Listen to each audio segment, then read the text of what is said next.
I'm going to share two beautiful Zen stories with you. There was once a monk who was studying with a Zen master, and the Zen master, after many months with the Zen master, he complained to the Zen master that you haven't taught me anything of value. You've just made me chop wood, get water, but I haven't learnt anything. So the Zen master said, okay, come here, sit with me.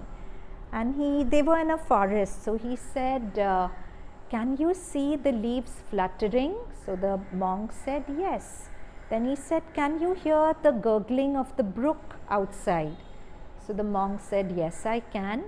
And then he says, can you feel the wind sweeping across your face? So the monk says, yes. So the master said, then my dear one, I've held back nothing from you. What he's trying to say is that our search is that ultimate dimension, right? That perfection which is there. But that perfection is peeping at us through everything. That's called the primal face. And in Zen it's said that nothing can hide the primal face.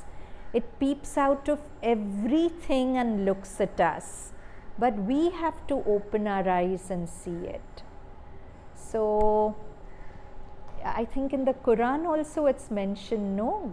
God is closer to you than a camel's eyelash is to him, because everything is God. But we have to open our eyes and see it. And open our inner eyes. In the Vedas, there's a beautiful term, chakshuscha chakshu. Chakshu is the eye. Chakshuscha chakshu is the eye within the eye. The inner vision, not these eyes. The eyes beyond our physical eyes which see. So when that is seen, everything is seen as an unfolding. The phenomenal also as an unfolding of the ultimate dimension. Now, what's the nature of this ultimate dimension? We understand it with another story. So there was once a nun who was very dearly loved by everyone.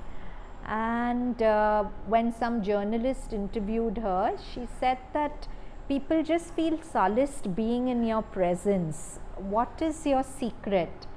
So she said, when I was very young, I was orphaned. I didn't have parents, and I was brought up with an aunt who was also a Buddhist nun and didn't have much time to give me. And so I was kind of neglected, and once my aunt took me, and she could see that I was going through whatever, and she took me in front of a stone Buddha. Buddha always sits with his hands like this. So she looked at the Buddha and said that, you know, from now I'm handing you over to the Buddha. He will always look after you in his palms. Only one thing is, you should always do good. If you do anything bad, his palms will part and you will fall out of his palms. So the little girl took this very literally, and she would always strive to do good. If she lied or something, she'd always try to make up for it by watering plants or whatever else, thinking that the Buddha's hand should never part. And then the journalist said, okay, this was good when you were young, but when you grew up, and didn't you feel cheated because you know it's a stone Buddha, his hands will never part? So she said, no, because when I got to know the Buddha beyond the stone Buddha, I knew he was just like the stone Buddha. His compassion is so immense that whatever I do, his hands will never part. He's so all-forgiving. And the Buddha here is not the Buddha. The Buddha can be mother. It's the ultimate dimension. It's the God consciousness. So his hands, whatever we do, the ultimate dimension that we are loves us unconditionally and forgives us unconditionally. So two things to keep in mind, that everything is the ultimate dimension, everything is mother, everything is the Buddha nature, whatever you call it. And the nature of that is that it holds us in our phenomenal aspect unconditionally in its arms. Whatever we do its arms never part and we never drop. Yes, there will be consequences to what we do because there is the law, but the law is also designed to make us grow. It's not there to punish us. The law of karma is the law of compassion. It's fully designed to make us grow.